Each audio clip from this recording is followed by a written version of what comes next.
Okay, so here I have the basic setup for a kind of height jump type little mini game.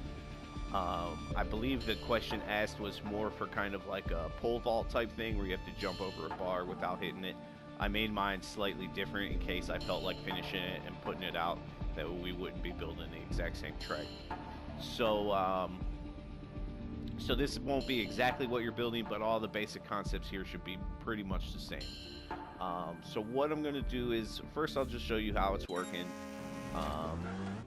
I jump up here, and then when I hit this red plate, that detects that I've successfully made the jump, and it resets me and raises the platform up there. And so that's the basic game. I just keep going until it gets too high. I can't make the jump anymore, and you can see in the upper left-hand corner there, that's my score. That's how high I've gone. And you can see there, like, I can hit B here as many times as I want, and it doesn't break anything, which can be a problem sometimes with this type of skill game, or any type of skill game, really. So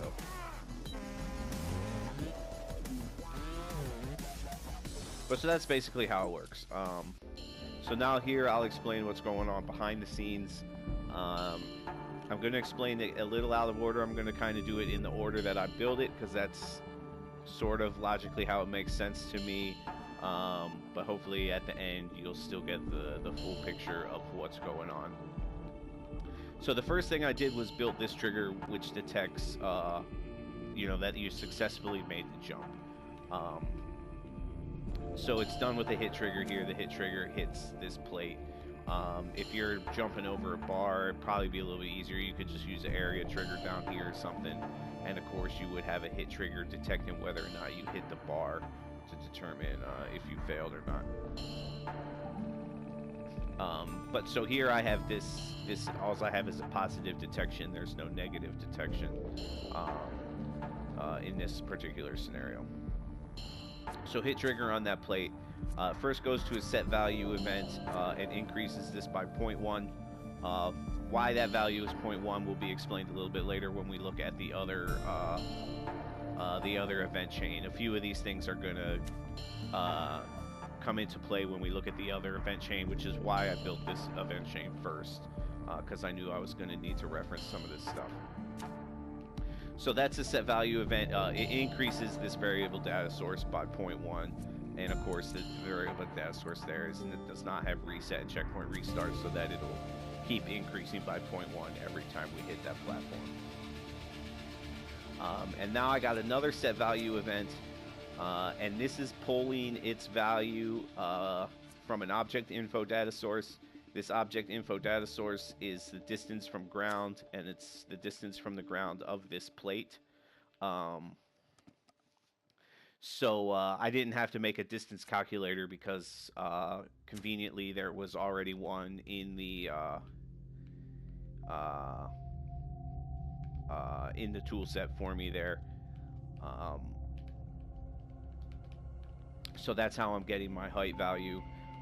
So that's actually putting that to a variable data source, which is my primary score. And the reason that we're doing that instead of just directly using this as the primary score is that after I successfully make the jump, it goes up.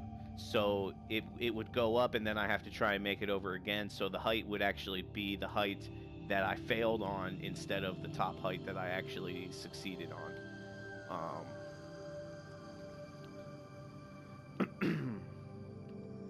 So next, it goes to a sound event here, and DJ Twitchy just joined my party. He has no idea what I'm talking about.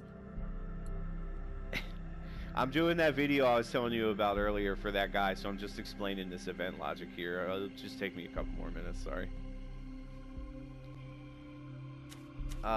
No, it was, I think it was that ProfHojo guy. He was on the stream today. There you go. DJ Twitchy says, "What up, Hojo from Final Fantasy VII." Okay, so the next thing I have here is just a sound event. It wasn't connected, so I just connected it. It plays a sound when you hit that plate. And then there's a short delay here. I think it's 1 second. And then it resets you to checkpoint 1, which is the second checkpoint on the driving line here. So now we'll move back to the beginning, and I'll show you. This is what I mentioned when you first asked the question on the stream. I have 2 checkpoints here that are right next to each other. So we start on that checkpoint, but immediately once the game starts, it triggers the second checkpoint, so that if I hit B, I'm going to reset to that checkpoint instead of back to the beginning. And then that's also in this reset to checkpoint up here. It resets me to this second checkpoint. And then I have a trigger here setting off the rest of the game logic. So first thing it does is goes to this generic filter. And in here it's comparing 2 values, and this is basically so that it only runs through this whole event chain if you've actually succeeded and it's raised up the platform. So it's comparing this value here. We go back to this 1 value that's being increased by 0.1 every time, and it compares it to this value here, which a little bit later we're going to see is going to get set with this same value if the right circumstance goes. So boom, this goes off. We go to here, and this is saying greater. So it's saying if the value in here is greater than the value in here, which is what would happen if you successfully made the jump, then it will let the impulse continue. So on true here, first thing we have a state event, and also that activates the actual animation of the bar rising, and I have a variable data source here to choose the values, because you don't want to use whole numbers with this, or it's going to be raising a lot every time. You want to use some sort of decimal value here. I thought that 0.3 was a pretty good height differential for each individual attempt, but you could maybe go a little bit higher. Then of course it's playing the sound that goes along with that animation. We got a short delay, and it turns off the sound. And then we also have down here, there's a variable data source that's keeping the bike frozen while it goes through this event chain here.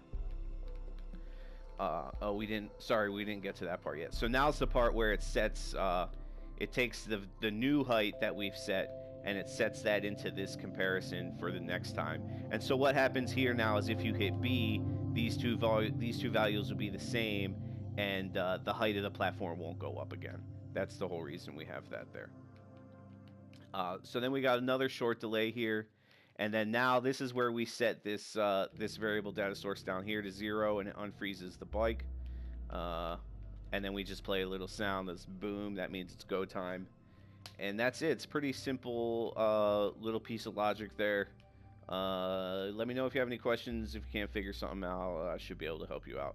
So hope that works out for you. Peace.